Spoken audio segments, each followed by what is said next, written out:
السلام عليكم ورحمة الله وبركاته.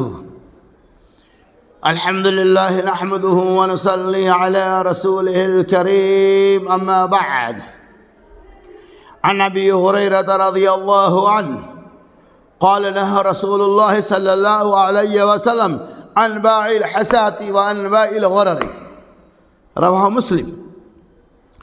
حضرت ابو ہریرہ رضی اللہ تعالی عنہ کہتے ہیں رسول اللہ صلی اللہ علیہ وسلم نے پتھر پھینک کر تجارت کرنے اور دھوکے کی بیع سے منع فرمایا ہے۔ اس حدیث پاک کے اندر نبی اکرم صلی اللہ علیہ وسلم پتھر مار کر بیع کرنا، اس کی ممانعت آئی ہے، چونکہ اس زمانے کے اندر جہاں تجارت کے بہت سارے غلط راستے تھے، جہاں تجارت کے بے شمار طریقے تھے، ان میں ایک طریقہ یہ بھی تھا کہ لوگ پتھروں کو سامان میں مارتے اور وہ پتھر جس سامان پہ لگتا وہ سامان اس کا ہو جاتا، اور اگر کسی سامان پہ پتھر نہیں لگتا تو پیسہ جو بھی طے ہوتا وہ لے لیتا سامنے والا اور اس سے کچھ بھی نہیں ملتا۔ اس طرح سے تجارت کرنا، اس طرح سے دھندا کرنا، پتھر مار کر کسی سامان کو اپنے قبضے میں کر لینا، یہ جائز نہیں۔ اس طرح سے آج کل دیکھتے ہوں گے بہت سارے مقام پہ لوگ جو ہے نا دھندا اور بزنس بنا لیے، اس طرح کی بیع سے اسلام نے منع فرمایا ہے۔ اسی طرح سے وہ عن بیع الغرر، دھوکے کی بیع، اس سے بھی منع فرمایا اللہ کے رسول نے۔ دھوکے کی بیع جائز نہیں، کسی بھی معاملہ میں دھوکہ دڑی کرنا اسلام میں اس کی کوئی گنجائش نہیں ہے۔ لیکن آج مسلمان اپنے آپ کو ایمان والا کہتے ہوئے دھوکے کی بیع و شرح کو ایک ہنر اور کامیاب تجارت سمجھتا ہے۔ بظاہر اس کے اندر نفع تو ہوتا ہے، لیکن یقین مانو اللہ کے یہاں ایسی تجارت کی کوئی حیثیت نہیں، یہ دھوکے کی تجارت ہے۔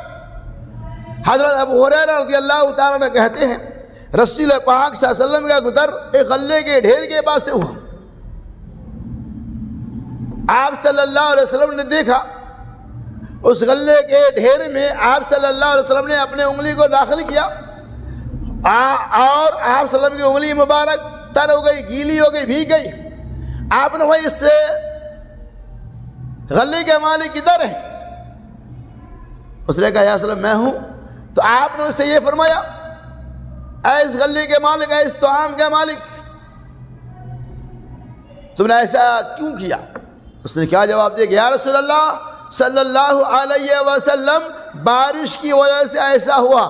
آپ نے فرمایا اگر بارش کی وجہ سے ایسا ہوا ہے تو اوپر کا حصہ گیلا ہونا چاہیے، بھیگنا چاہیے، اوپر کا حصہ تم نے اسے نیچے کیوں رکھ دیا؟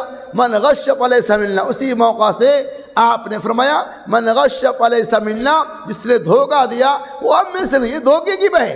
اگر ٹھیک ہے بارش کی وجہ سے آپ کا آٹا گیلا ہو گیا، آپ کا غلہ گیلا ہو گیا، تو جو گیلا ہے اسے اوپر ہی رہنے دو، دیکھنے والا آدمی دیکھ کر لے گا۔ اگر وہ سودا پسند ہوگا تو لے گا، تو نہیں تو نہیں لے گا۔ لیکن گیلے کو نیچے رکھ کر اوپر سوکھے آٹا کو رکھ دینا، اچھے مال کو رکھ دینا، اور اچھے مال کو دیکھا اگر سارے مال کو بیچ لینا، یہ دھوکے کی بیع ہے، اس بیع کی اجازت نہیں۔ اسی لیے آپ صلی اللہ علیہ وسلم عن بیع الغرر، دھوکے کی بیع کی بھی ممانعت ہے، دھوکے کی تجارت جائز نہیں۔ اللہ تبارک و تعالیٰ اس طرح کی بیع و شرح سے ہمیں اور آپ کو محفوظ اور مامون رکھے۔